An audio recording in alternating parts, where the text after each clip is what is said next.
I didn't know what to do with my life, and so I knew I liked film, and I decided I was going to go to film school.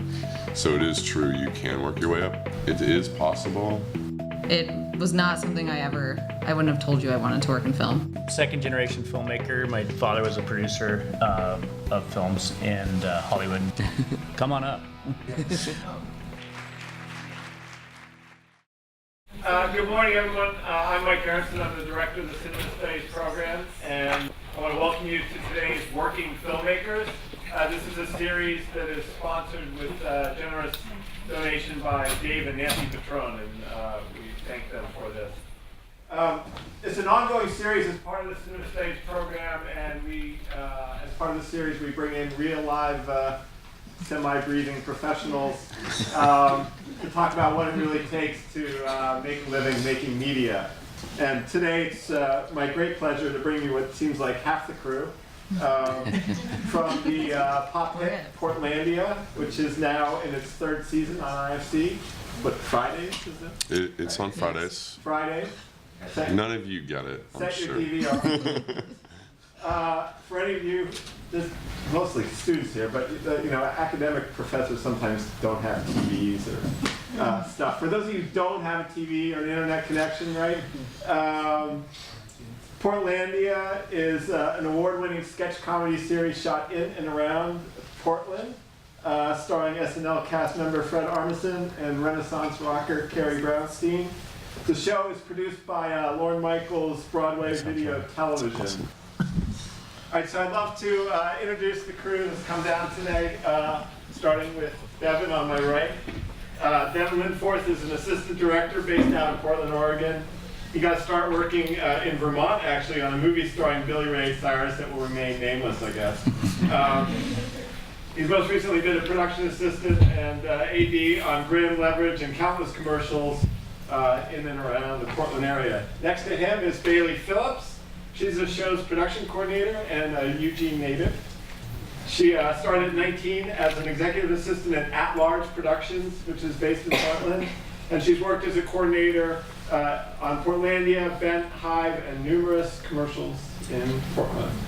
Jay Smith next to her, also a Eugene local and UO alum with a degree from right here in AAA. Yeah. In landscape architecture, so figure that one out. He's a DGA first assistant director as well as one of the show's associate producers and has a list of credits 1.5 miles long, working with everyone from Woody Allen to Dennis Hopper. And yesterday was his birthday. Yay. Last but not least, next to him is one of the show's co-producers, Kevin Sullivan, who's got 2 decades of experience producing TV commercials and award-winning docs and films. Not just in Oregon, but literally around the world. He's spent time in Turkey, Azerbaijan, Ukraine, Russia. yeah, all Let's over go the through. place. Just like Portland. Yeah. Before we get to Portlandia, the show itself, and you guys rolled, I want to just kind of go down the row and talk about how you got to where you are now in the business, and just kind of, one at a time here. So starting with Deb. Okay. How did I get involved, or how did I get involved in business, or how I got to where I am now? Yeah, well, how do you decide I'm going to be? Well, I thought one day, I didn't know what to do with my life, and so I knew I liked film, and I decided I was going to go to film school. And luckily, I had an uncle who worked in the industry and said, I'll give you a job, and you can come and drive this van, drive the crew to set, and be a PA on set, and then drive the crew home at night, and we'll see how it goes. And from there, I continued to meet assistant directors, apparently made a decent impression, and just kept working. Moved to Portland from Boston, and it's all just networked, and fought my way to middle management. It's great. I actually started on accident. I worked retail when I was 18 and wanted a weekend, so I applied for a reception job at a unnamed company, which happened to be At Large Films, and spent 3 months just being a receptionist, which was horrible, and then got promoted to be the producer's assistant and did that for 2.5 years, and then I've been coordinating ever since. So it was not something I wouldn't have told you I wanted to work in film when I was younger. I never would have thought about it. It just kind of happened. So, and I like my job, kind of. I don't like working with him, but otherwise, I like my job. Jay? Let's see, second generation filmmaker. My father was a producer of films in Hollywood and up here in Oregon. So kind of came to it naturally. Nepotism is alive and well in Hollywood. So I followed my dad's footsteps. First movie I did, though, actually got on through the U of O. They were looking for draftsmen for Stand By Me, and I was in the AAA school, so I went and applied for the job. Started drawing sets for them, which seemed pretty easy compared to the stuff my professors had me drawing. So I was like, oh, this is fine, no structure, great. Okay, so we did that, and then after all the sets were drawn, I was looking for work on the film and ended up in the production assistant category and kind of never turned back. And it's 30 years later, I'm still doing it. So running sets is kind of in my blood, and that's what I do. I've paid for my job. No. I started as an intern and then was a PA and kind of just crawled my way up to being a producer. So it is possible. I'm gonna pay a lot of money. No, but I interned in Santa Clara or San Francisco and then worked my way up overseas and then also in Los Angeles. So. Yeah, so it is true you can work your way up from the bottom in this industry. So. And I should say, you guys raise your hands. We also have here with us today, what, 3 or 4 of the, 3, yes? 3, right? Stick your hands up. 3 of the interns, UO interns this past year. So let's see if I can make this work. I thought what I'd do is we would take a look at another clip.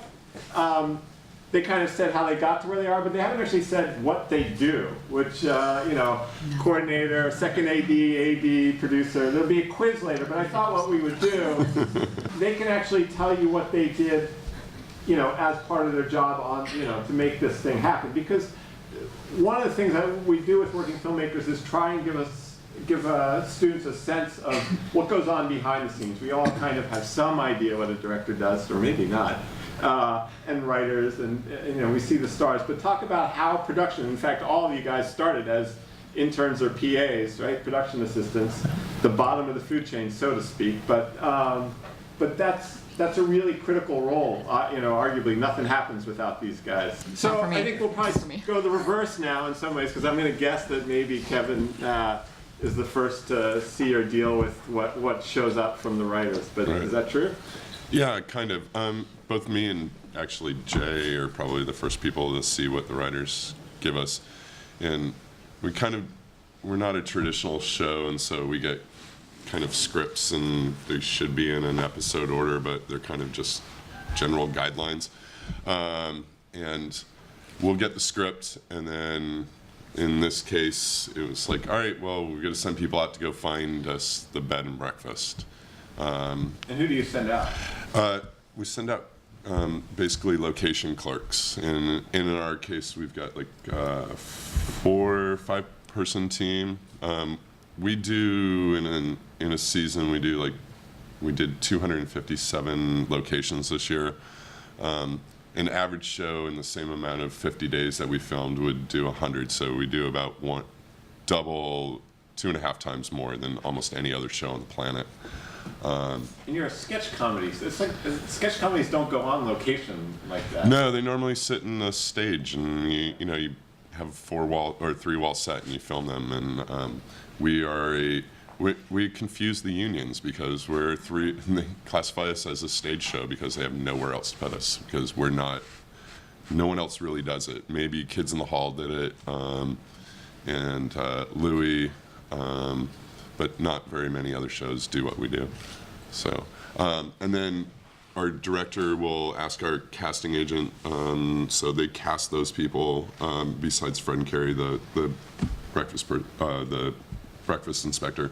But I'm really kind of now behind the scenes, and I make sure that we have all the location releases, that everyone in that scene gets paid, all the crew gets paid, we have all our legal documents. You don't ever see my work on screen that you can actually tangentially tell that it was me. But I make sure that the show happens, and we're closing down on Monday, and Cam's one of our last people here, and who's was an intern, and then our extras coordinator, and then our post PA.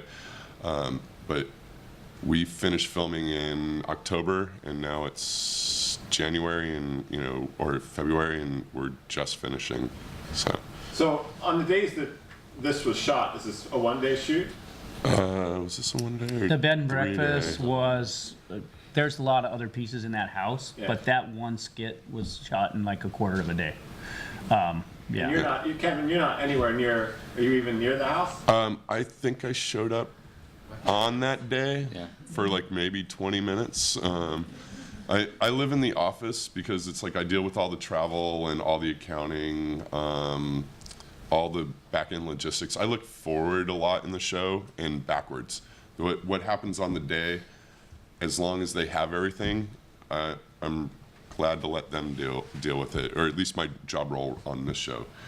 So I'm looking forwards and looking backwards, making sure that I've cleaned up everything that's happened before, and making sure that we have everything going forward.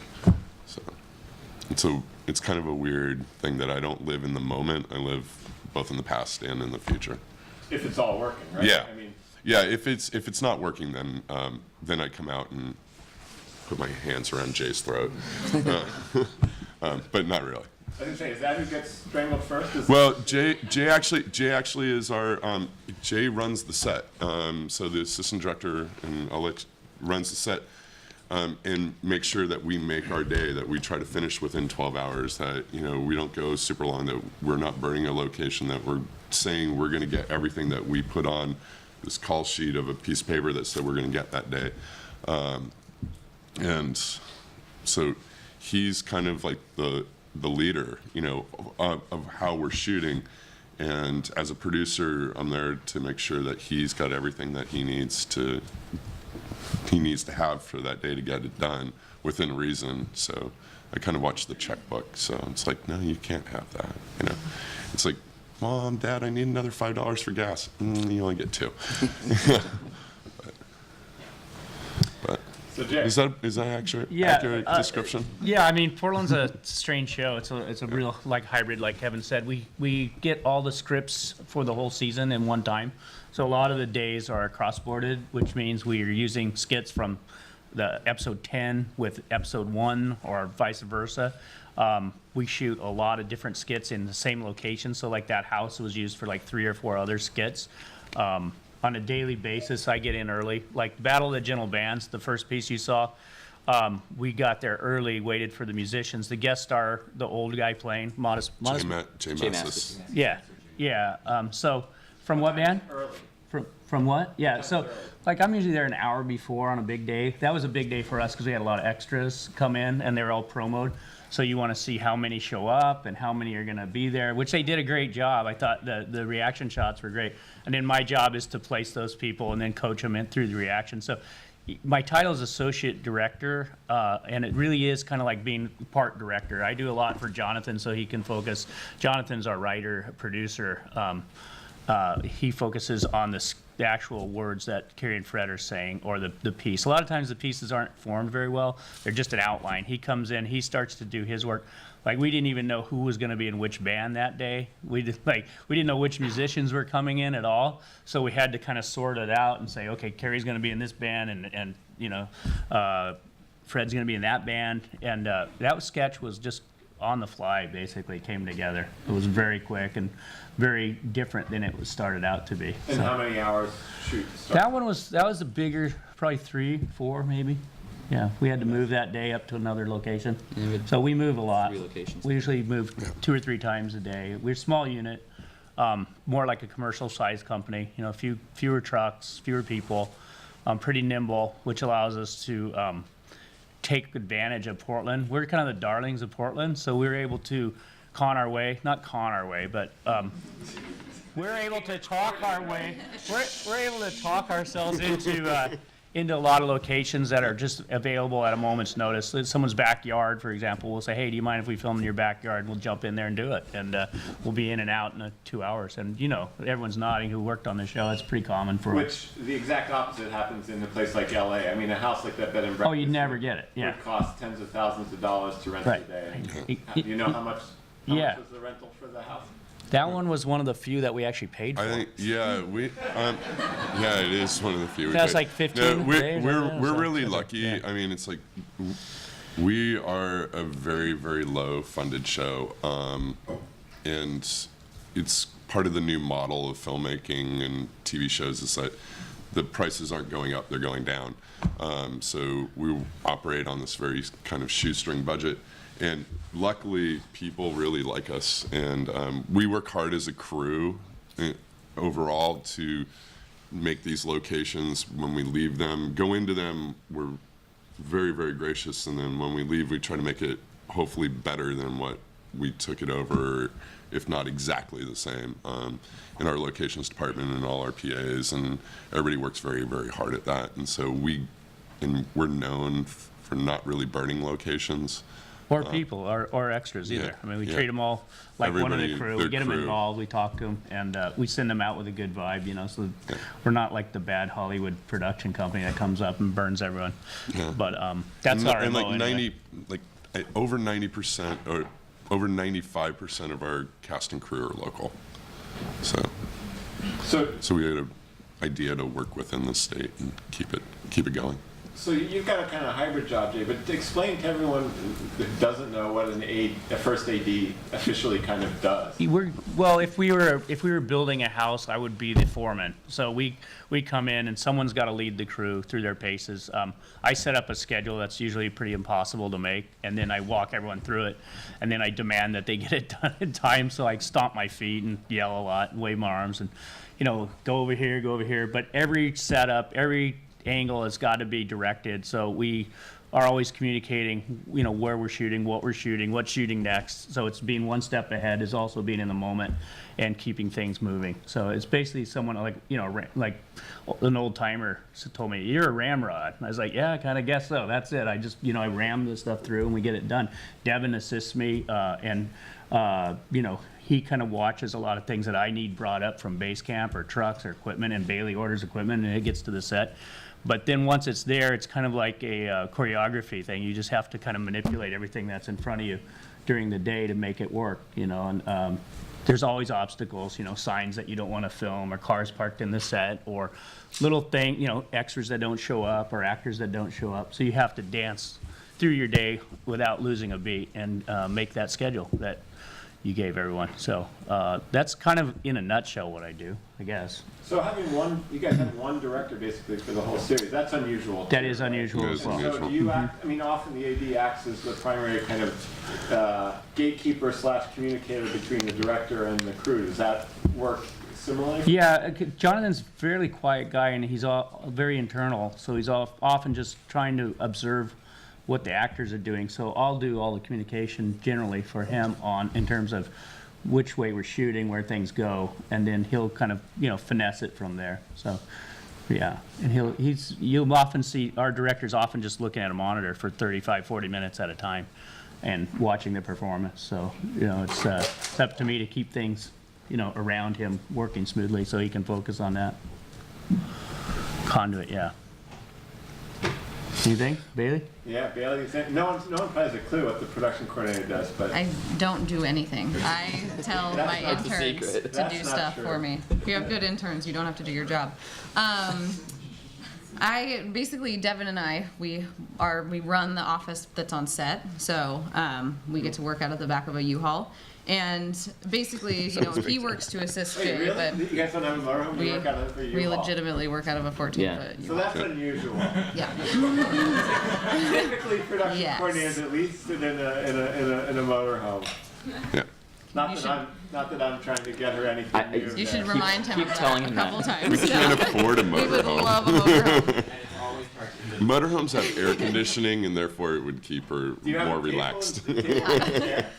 Yeah, so basically, it functions as our production cube. So we have 20 tables in there and 60 chairs. So that's, whatever we have for setting up lunch is in there. Plus we have a printer and office supplies and all these other things. And then there's just a table like this where me and Devin and one other person sit. Yeah. So it's cozy. It's a very cozy environment.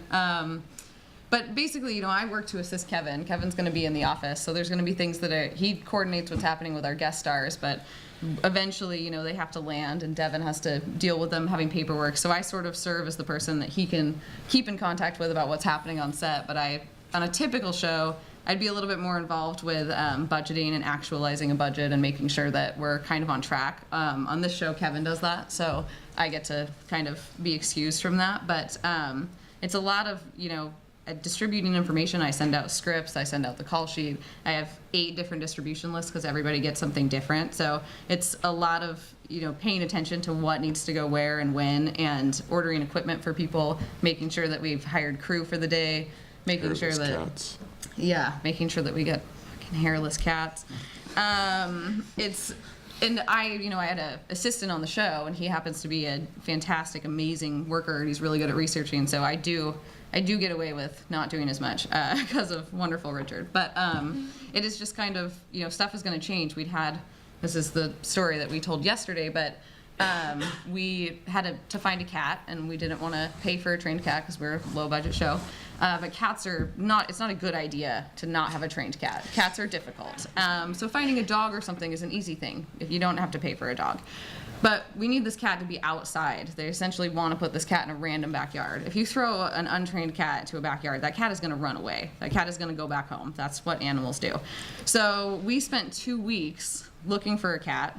Finally found a cat that Jonathan liked, and Jonathan is, he's brilliant. He's very eccentric, so the type of things that he likes are going to be specific and different than what you would like. How many cats did you show him? I think Richard probably showed him like 45 cats by the time we were done. It was insane. And we had people, we had to send out emails to the crew where we're like, would you consider using your cat? And then, of course, me and Richard just got bombarded with like, look at my cat doing this. And I don't need to see 18 pictures of your cat, but it took forever, and he finally found a cat that he was happy with, and that was exciting. And then we had 12 hours until the next day when we needed the cat, and they came into the cube and said, you know what? We decided we want the cat to be hairless. Finding a hairless cat in less than 12 hours that somebody's willing to let be set down in a backyard that's not theirs is not an easy thing to do. Richard did it. The cat's not in the sketch. It's aired. The cat is not in the sketch. So it's less than half of our animals are actually in yeah, the sketches. I know. They're supposed to be in front of them. The wiener dogs were really cute though. So I know that you threw a fit about them not being trained, but they were really cute.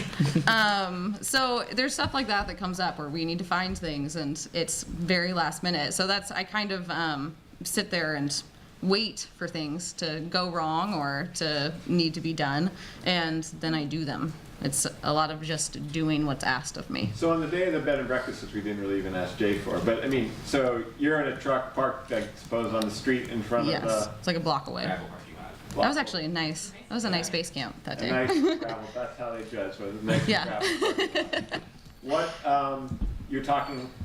Who are you talking to? What are you doing? At this point, we filmed that over so many different days. I can't remember that specific day, but there's a lot of, Devin has to deal with all of the actors and guest stars and their paperwork, which is, kind of a tedious thing of making people sign things over and over again. So I have to collect all of that stuff and get it ready and send it. We make a football at the end of every day. It's called that because we get to pass it back and forth. Very cute. It basically has, call sheet, production report, any paperwork that's been done. So when we have an extras coordinator, he's going to get all the paperwork from our extras. He's going to get everything from our actors, and all this information has to be compiled. So it's a lot of just making sure that everything is there and that I have everything ready and that I'm turning it in. But that specific day was, we actually were looking for dogs that day. So I'm rarely that focused on a sketch. Battle of the Bands was different. We had so much to deal with so many extras and getting the dirty projectors to set and moving locations that was a day where we were all running around and very focused on that particular sketch. But with Bed and Breakfast, I was focused on other sketches that were coming up. So it's kind of, how Kevin is looking ahead. When he does that, he comes up with his list of things that he needs me to do, and then I have to do them. I'm a doer. That's what my job is. She's not my slave, I promise. Devin. So, on Portlandia, like we've talked about, it's sort of an unconventional show and sort of a hybrid show between, the way we do it is sort of half like you make a commercial and half like you make a movie. And so normally Bailey and I wouldn't be in such close quarters on a feature or a TV show, but on a commercial, the person in her position is always right there on set. So in that aspect, like in that sense, it's more like a commercial where we're right there. The day of the Dirty Projectors Day and Jay Mascis Battle of Gentle Bands. Dirty Projectors are a band, by the way. It's not that projectors are dirty, that if you don't know them. But on that day, that was a particularly challenging day. We shot in 3 different locations that were not too far apart, so that wasn't too bad. But another one of my jobs on this show, which is very unusual for someone in my position, is that I drive the truck that has all the gear in it. And so while the Dirty Projectors are coming in, and Jay Mascis, and you saw there are a lot of people in those bands, they're all touring musicians and VIPs of sorts, even though they didn't have speaking roles. They're all coming in. I greet them. I introduce them to folks in base camp. Base camp is where we do our hair and makeup and costuming, and where our office is in the back of the truck. And so I bring them in. I get them their paperwork. I make sure that they go to the places they need to go. Such as the hair and makeup and wardrobe trailer. On our show, they all inhabit the same vehicle. And then I go and I run over to get the truck, and I drive the truck from our one location back to where we're going to be in our second location, and I run back and basically liaise between base camp and set. So Jay, who's trying to set up everything on set, is communicating with me and asking how things are progressing. And then I communicate to him, like, okay, it's going to take this much time with these people, or this is what's happening back here, so you may have to consider that. My whole job is to support Jay, or someone in Jay's position, and make sure that he has what he needs on set, so he doesn't have to worry about not having it. And then if something can't go the way that he's hoping, I have to communicate that to him, which is always fun. Yeah, that was a big day. The bed and breakfast day was a little less manic, just because it was a more controlled location. I don't think that we shot any place else besides that house on that day, and our base camp was really close to it. It was also the house in which we shot is a little bit farther away from the public. It's right on a busy street, but away from it, and so it was nice and controlled, and wasn't as difficult logistically as it's. And no extras, right? Which is what. No extras, yeah. So on our show, it was Cam did great. He worked our extras, and so I really didn't have to. Oftentimes, someone in my position has to deal with extras as well. But luckily, we had Cam who was able to really, we could just pass him that and not have to worry about it. I would check in. It's still my responsibility back there to make sure that they're also going through wardrobe and occasionally hair and makeup to make sure that's going correctly. But it was great. Like, I didn't have to think about it that much. I just made sure they got to set, and then Jay set them all.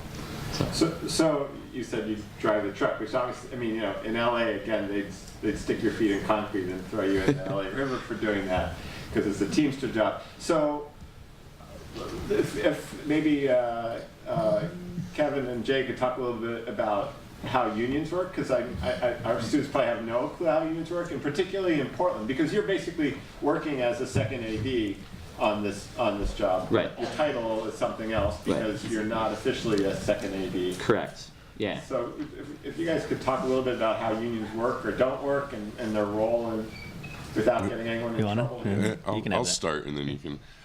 We deal with. Let's see. There's the DGA, which is the Directors Guild. There's SAG-AFTRA. They used to be 2 separate unions, and that's the Actors Guild. They've merged. There's IATSE, which are all the technical crew guys. So it's camera, grip, lighting, hair, makeup. Bailey's in IATSE. So it's basically all the trade unions. Then there's Teamsters, which we don't have on Portlandia. Anybody else I'm forgetting? Cinematographers Union, Yeah, it's part of IATSE. WGA. Yeah. Oh, and the Writers Guild. ASCAP, And then there's ASCAP BMI, which is for the musicians. Editors Union. Yeah, and the editors are. You can see who has to deal with the unions. It's a very unionized business. Let's face it. And everybody's got like different rules, and Yeah. and we're a small show, and so every show on the planet, there's a set of guidelines and there's books and for everyone, and you want to blow your head off when you're trying to understand this stuff. because it's like you can work them 8 hours, but on an off day that starts with a Y, you can work them 8.5. And everybody gets $55 for per diem unless it's a Sunday, and then they get 22. The rules are insane on this stuff.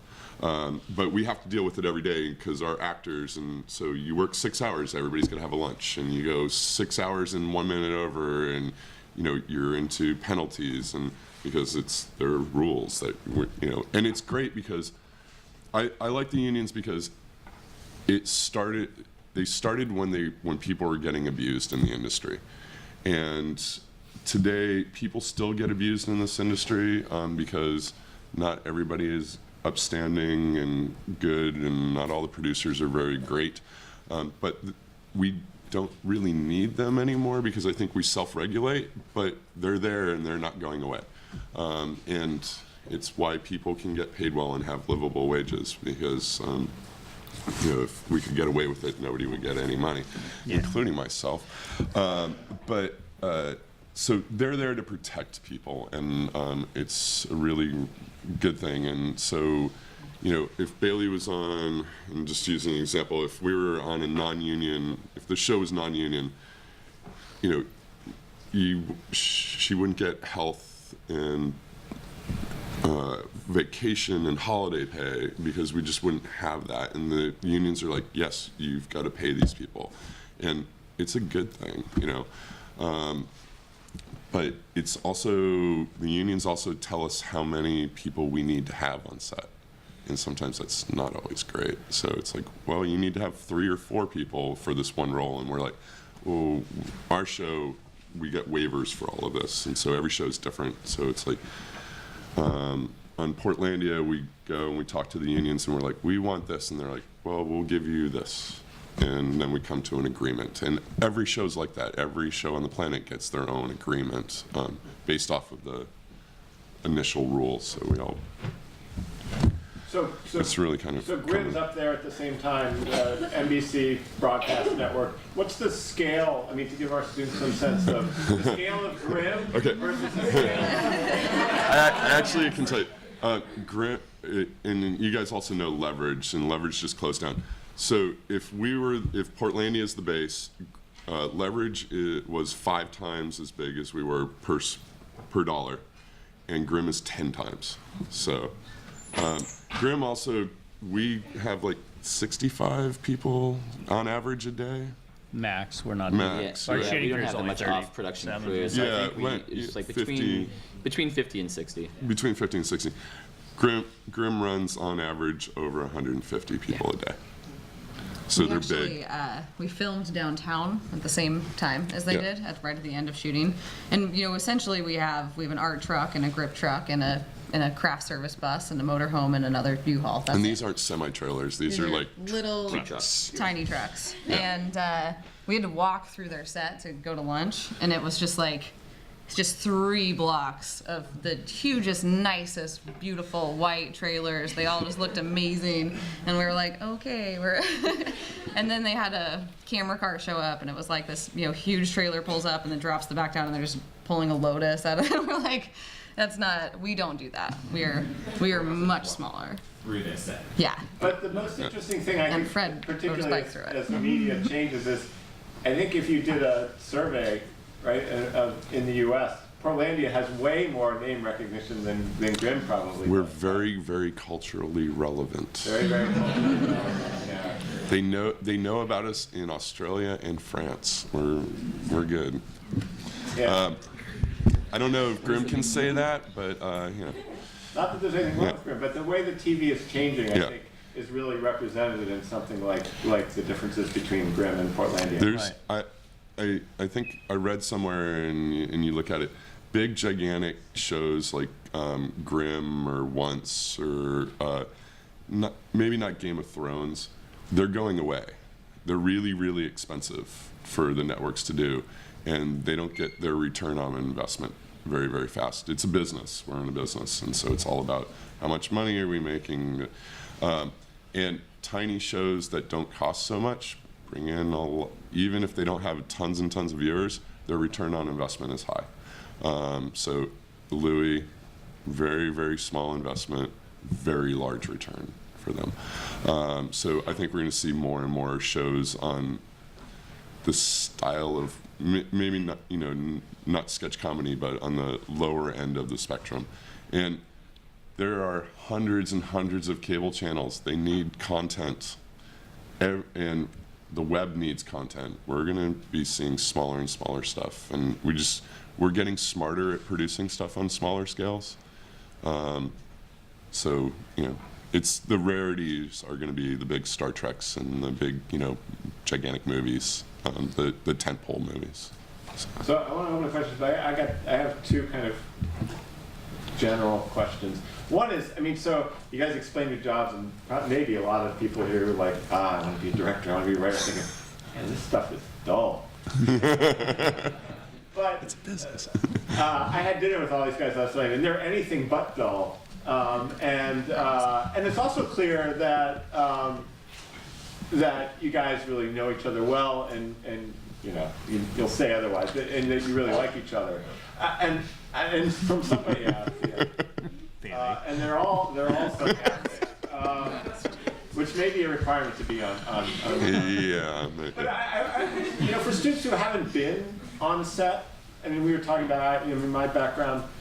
Could you give them some sense of what it means to be crew? Because when we talk about our jobs, they don't all that sound. Even focus puller, that's a crazy way to make a living, and it's not very interesting when you start to talk about it. But the ways in which a crew kind of works, and the pleasures of being in a crew when it's working. Well, I think I can talk to that a little bit. I think the thing about being a crew member is you're in the trenches with each other 16 hours a day, 5-6 days a week, over a period of your whole 4 months. So you get to know each other quite well, and there's hardships, and there's a lot of drama, and there's a lot of ups and downs in every day. My job is like the cheerleader as well as the ramrod. So when they're sagging, I got to pick them up and make them happy again. But we experience all those highs and lows together, which forges a really nice unit, and a lot of people get very close that way. So you come out of it with a sense of accomplishment, and you come out of it with a sense of camaraderie. It gets in your blood, I think. I've known a lot of people who did PA for a year, and you thought, well, you're not going to do it, and they end up doing it for 20, 30 years. They try to go away from it, and then they come back to it. So it's kind of like your best moments and your worst moments will probably be on a set. There's days when I just want to cry. It's like nothing's going right. The car won't start. The actor's late. The director's in a bad mood. But you got to fight through that. And then some days, your best moments, you're on top of a mountain, and you're doing a Chevy truck commercial, and the sun's coming up, and you're drinking a latte on top of Mount Hood, and it's great. You're like, this is perfect. Like, everything's good. What show are you That was Chevy trucks. Yeah. So it's a great, that sense of accomplishment. Plus, you're working with usually talented artists at the top, of your game. You'll be with actors like Fred Armison's a wonderful guy, and Carrie, and it's fun to watch them perform. Great cinematographers around you, and people who are really talented around you. So it kind of raises the bar for your own work too. So that's my take on it. Anyone else want to jump in there? You guys. And Devin and I have a strange situation, as he pointed out. We wouldn't commonly be working as close as we did, but it was me and him and one other person inside of the cube, and it's most of what we're the people that are kind of stuck at our computers. So we are constantly having to research and do things there, so we are just together all the time. And it's, I think that normally when you work with people, it's uncommon that you're gonna like everybody that you work with, and then to have a crew of 60 people where everybody gets along is absurd, and we have that on Portlandia.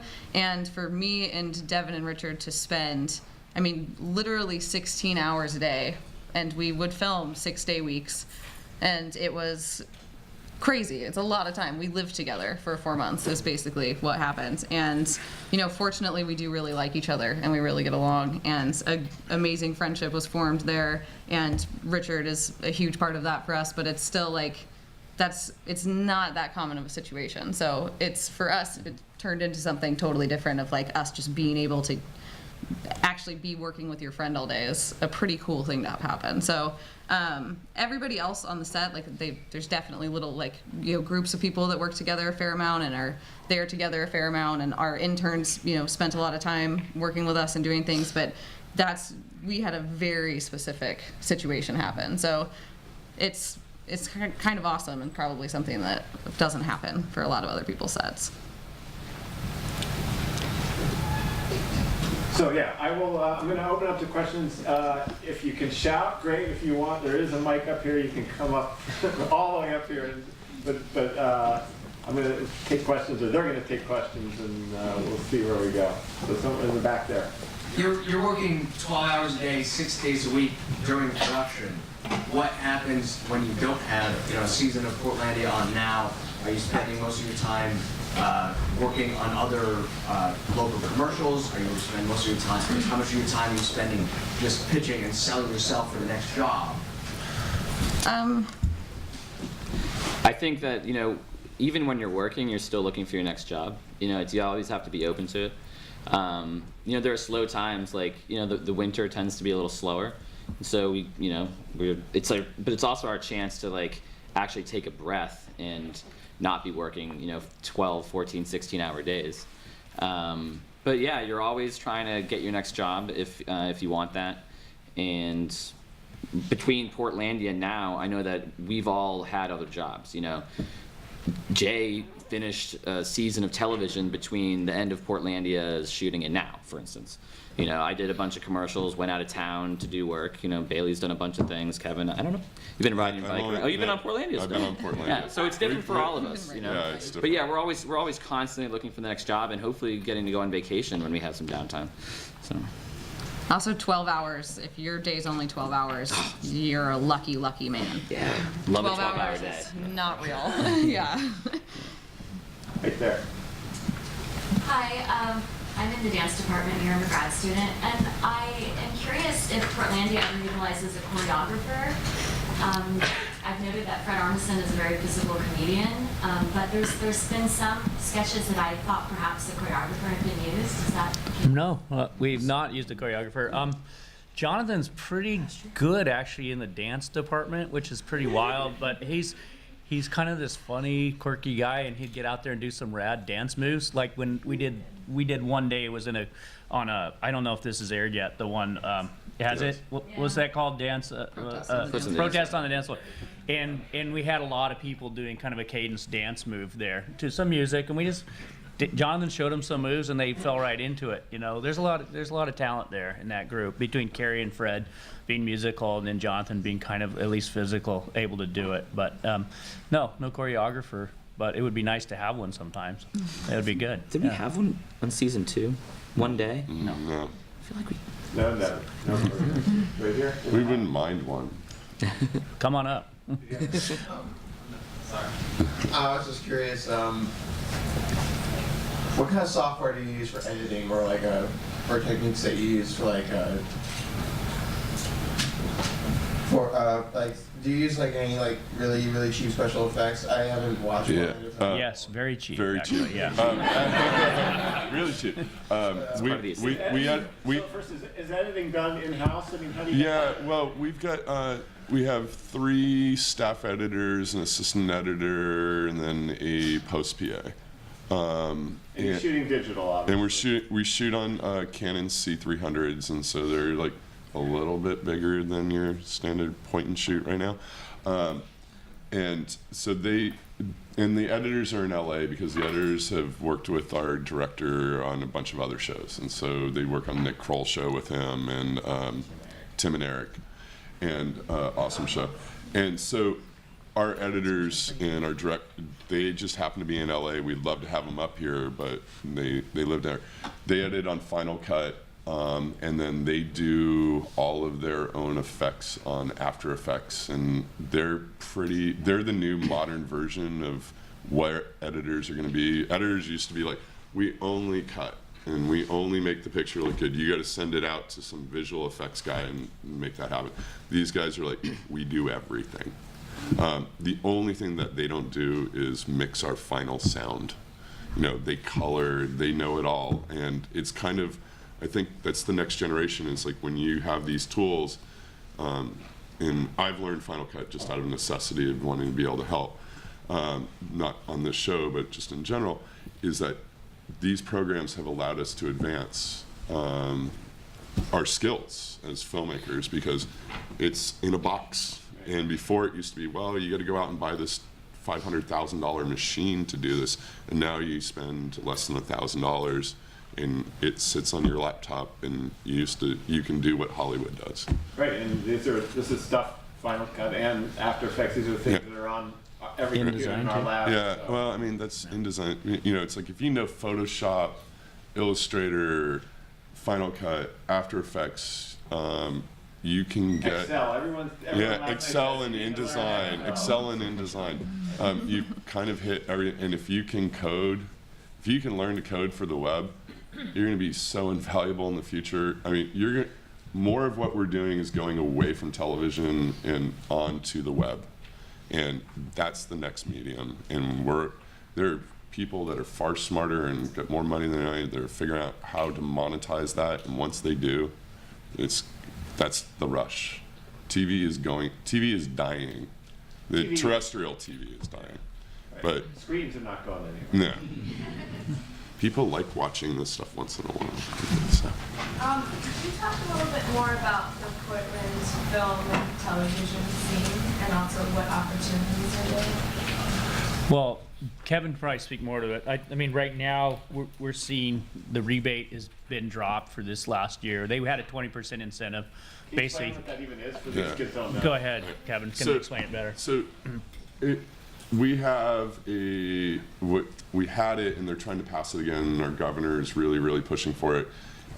It's an incentive, and the incentive is that you bring a show here, or you develop a show here, whether it's TV, movie, any production, and you spend $1 in state, and you get 20% of that back. And basically, without that, people won't come here and film. There's no reason they'll go to Georgia where they can get 20%. I mean, they'll go to North Carolina. It's an incentive. We're trying to drag work here through this. Like, we're going to give you back 20 cents, but really, we're not getting anything back. Or the state's not really giving you anything back. The state's gaining 80 cents is spent, and it's these incentives of like why we keep Nike here, right? Nike stays here because we gave them $100 million or $100,000 break of some sort for them to stay in, tax break. So it's the same thing. We're buying companies. Why that I bring that up when you ask how the Portland scene is? It's really that determines the viability. Hollywood's a very advantageous business. They'll go anywhere they can save $1. So right now, Atlanta, Georgia is very hot. Places around Detroit is really hot. North Carolina is hot again. It was dead for a while. LA is not doing that well, and New York City is doing pretty well, actually, surprisingly, because the dollar to the Canadian dollar is evened out now. So a lot of what we called runway production that went into Canada, Toronto is coming back across the border. Seattle's seeing a little regrowth right now. Portland was doing extremely well last year with 3 TV series, a couple indie features, and a ton of commercial work.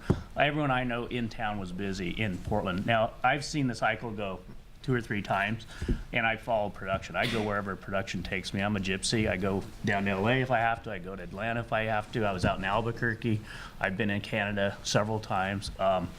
It's sad because I think the governor has a chance to really make a difference in film production, but our fate really lies in his hands. So if they don't get the rebate, we'll lose production. We already lost leverage, probably based on that somewhat. And we'll see if they come back. So that's the state of the affairs right now. I don't think it's as dire as what Jay's saying, but we'll see. Yeah, but it's like it's pretty amazing that a state like ours has had 3 TV shows filming in it. I know that there's talk of another one. Leverage closed down just because it's like they've gone their run, and there's talk of another TV show coming, a couple more movies.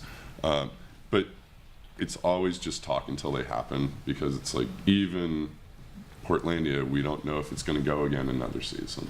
You know, we get in these cycles where it's like we do a show, they wait for the ratings, we talk, and then we find out if we're going to do it again.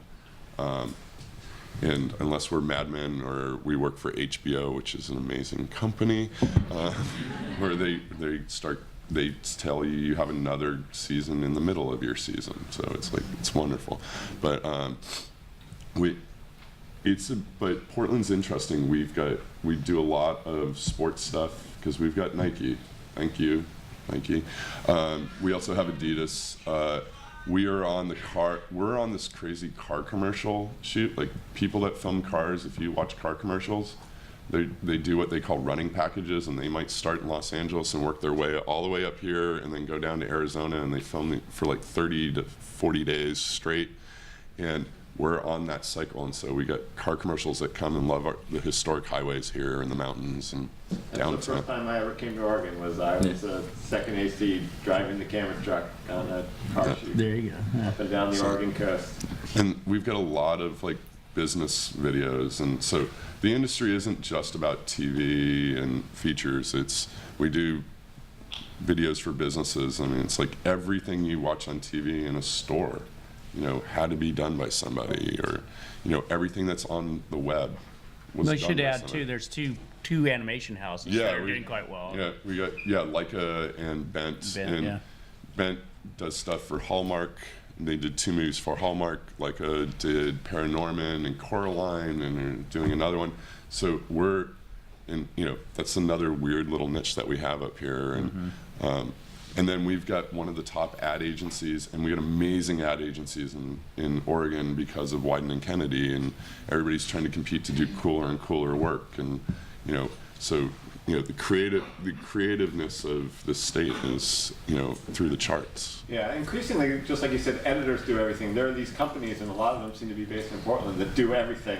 They make commercials, they do marketing, they do brand identity, and a lot of those are spun off because of Nike and Wyden Kennedy, and they're all shooting video. They're putting stuff on screens, and not, as you said, TV, but content seems to be going. Like, I just did a job, and even though I'm still in Portlandia and we're finishing, I did a job, really small job for OHSU with this company called Swift Collective, and they're an ad agency, but they're, you know, they do their marketing, and everything's changing because they're just trying to figure out what the next model is, and so you got these creative people that work all the time with these cinematographer DPs that, you know, are just basically almost in-house with them, and then they've got somebody that edits in-house and can do their web stuff, and, you know, everything keeps changing, but you know, the roles are still there. So there's always a role for a producer and an AD and somebody that shoots.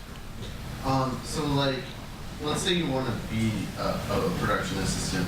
What are the places to go to like find like where like Grimm or Portlandia or any one of these independent features are sort of posting and looking for production assistants when they're ready to hire production assistants for the upcoming season? You can go to the Oregon State Film site.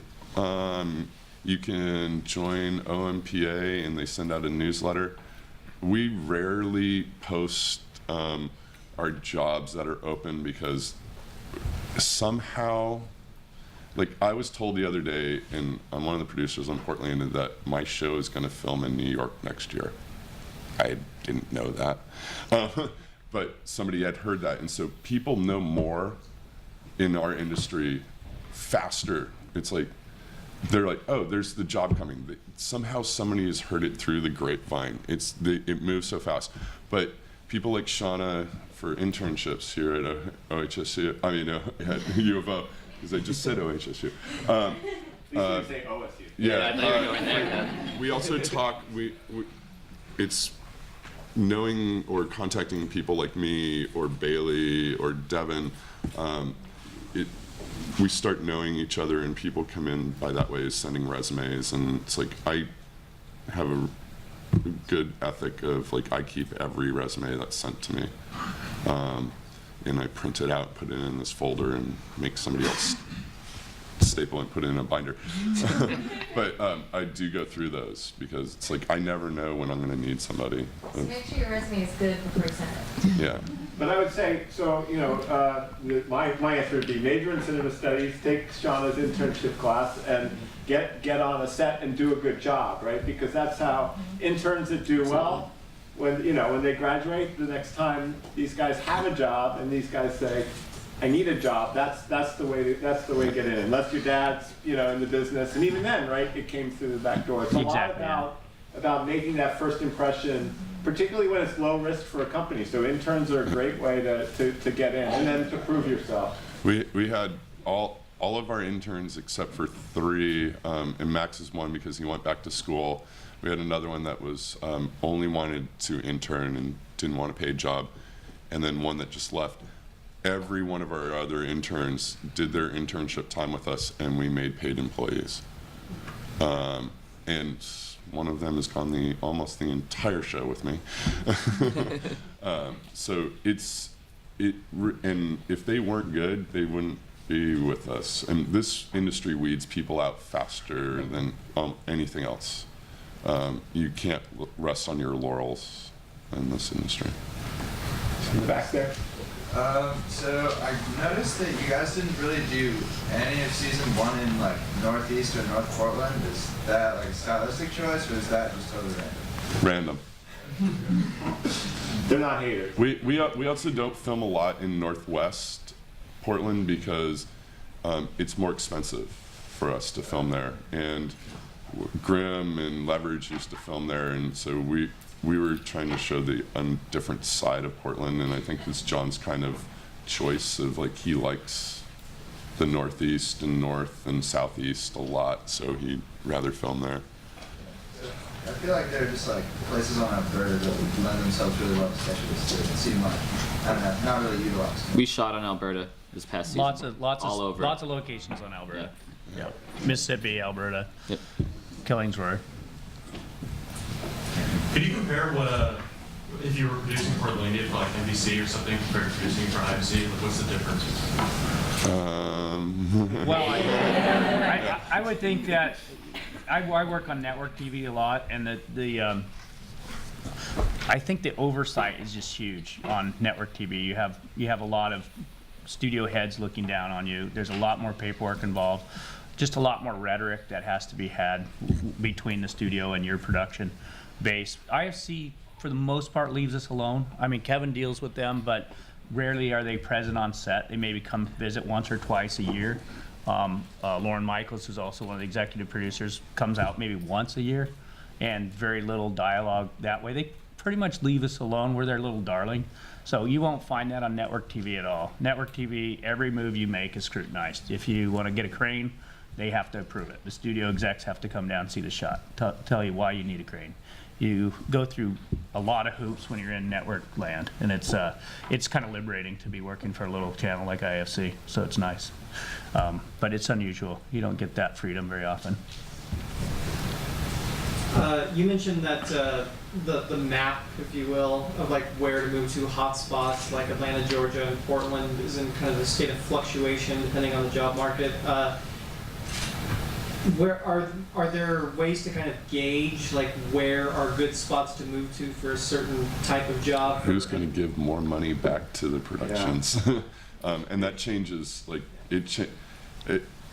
Detroit, Michigan had a 30% rebate for a couple of years, and when the economy was really, really bad, and then they've decided, and they killed it like 2 years ago. It was up to 40, I think. Yeah, and they were giving a lot of money back, and it drew tons and tons of productions. They had, I think, 1.30 productions going at the same time in their state. There's probably research based that you can do production searches on, for cities. It does move around a lot, but people who are in Hollywood know where the hot spots are. I mean, just because the amount of production going on. Tax incentives film, and somebody has done a map, and that's current. Get the Hollywood Variety and look at films in production. They put one out every week, I think, and there's a listing of where everything's being shot in America and overseas. So you can kind of hotspot that and see where everything's going. It's pretty easy to track that way. New York, Miami, New York, Florida, LA. Based still on connections and reputation. You can't just show up in Albuquerque. I mean, you know, unless there's too much work, which is rarely a thing. You're still coming or being associated with the crew. I mean, it's the other thing about crews is that they form and reform, but there's often a set of overlapping people, you know, that you're connecting with. Always, yeah, always. And so those relationships are really important to establish. When it comes to your show or other shows done on shoestring budgets, do you credit the writers for writing a show that can be done with like next to no money, or do you credit the production staff for figuring out how to do this with no money, or is it kind of a combination? I think it's a combination. I mean, if the nature of this show lends itself to the kind of production we're doing, David Kress is our producer. He was a commercial producer for many years. I kind of credit him with making this hybrid, low-budget production scene because he's used a lot of interns. He's kind of taken a lot of job titles and thrown them out the window and combined them into other types of, like, you know, Devin drives a truck for us as well as does AD duties.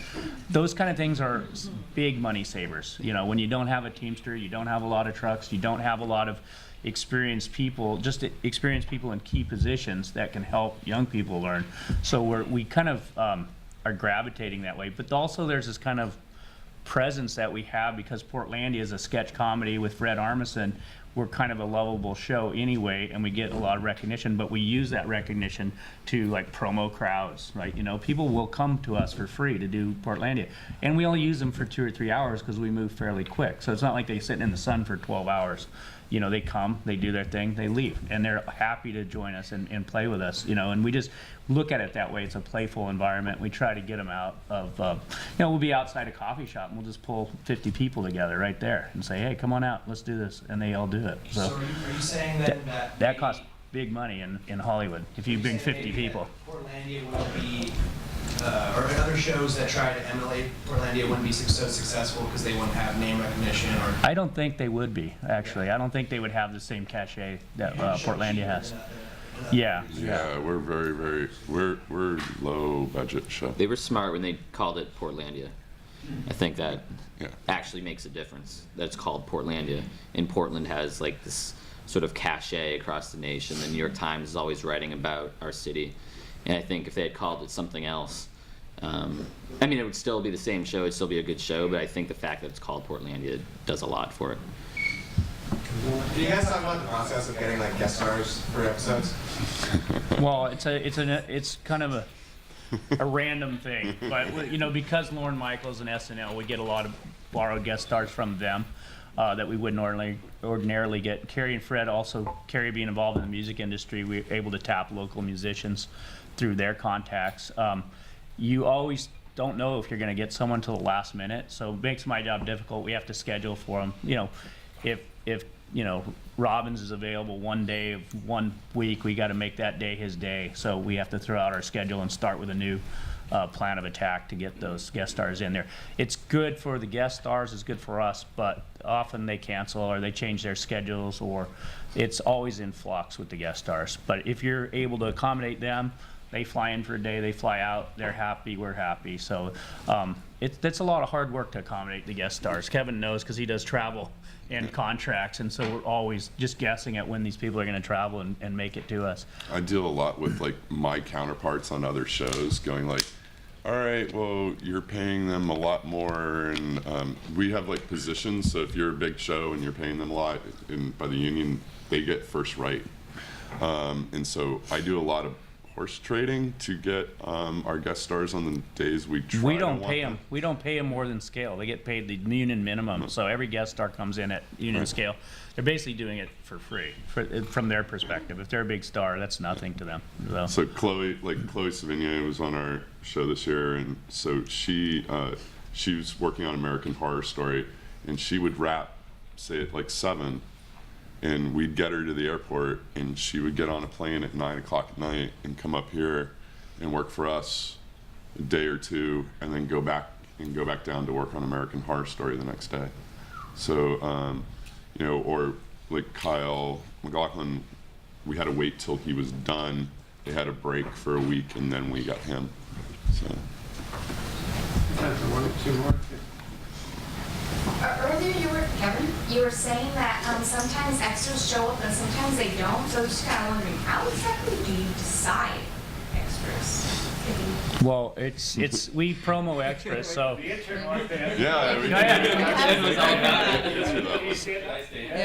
Cameron was our extras wrangler.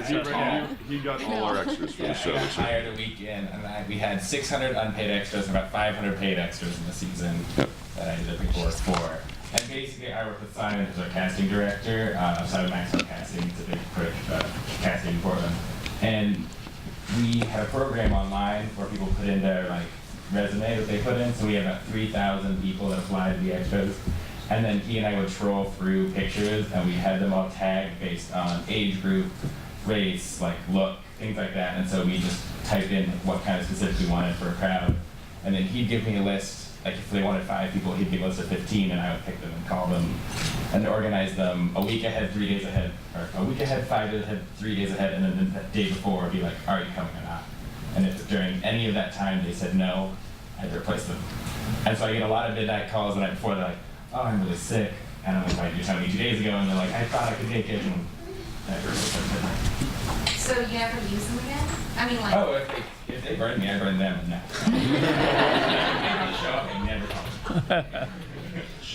There's a lot of scrambling. There's a lot of scrambling. Sometimes we would be shy a few, and Cameron did his best with what he had, but it's like we change, and because we change our schedule a lot, it's the day before we might sit there and go, oh, well, we only need 15 extras, and then we're changing our schedule, and we're like, oh, we need 50, and then we send Cam into a tailspin, and everybody else is like, oh, what are we doing? So if you look carefully, you'll find Shauna in one of the episodes. Yeah, Shauna's in one.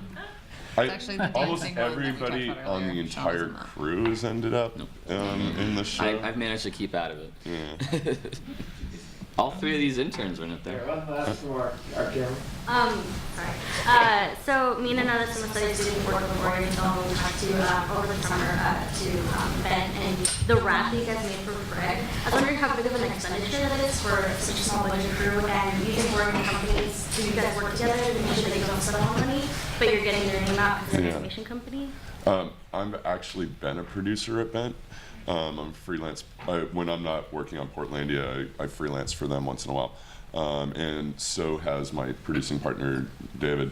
So we've got a relationship with them. And we could have taken it to Leica or anywhere else, but Bent has a director by the name of Rob Shaw that our director really likes. And and they're cost effective. And it's an expensive process. Animation is not cheap because you're building miniatures. Things stay up for a lot longer. Like if you want to shoot 1 second, somebody's got to be there, and it might take a day or 2, to do it. So it's just like they've got to move every last little bit of that rat in the hair and the whatever else the rat's touching, and but it's expensive. It's more per second than actually live action. So. Bailey, you work there too, right? Yes. Yeah, that's where we met. Can you tell them what, for people who don't know what Bent is? They do visual effects and stop motion projects. They do visual effects for Grimm. I think they do every other episode or something. So they actually the Dr. Pepper commercials with the unicorn, and they do all of those. It's kind of a painful switch for people like me and Kevin to go from live action to doing animation because it's just incredibly slow. And typically as a coordinator, there's a lot of my job that's so focused on my computer, but if I'm in an animation environment, my job is literally running from one room to the next room to make sure that something's happening at the right time or that something's rendering fast enough and that the editing department knows. So you just you are like a ping pong ball basically. And so it's just very slow moving, but you're on your feet constantly. So it's an interesting environment, but they do really cool projects at Bent. They have a pretty amazing reel. All right. Well, I want to give these guys a real big round of applause.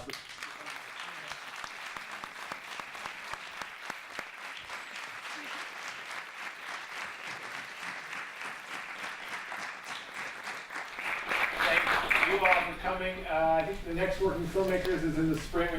It's a big secret. You'll hear about it. All right, thanks guys. Have a good weekend.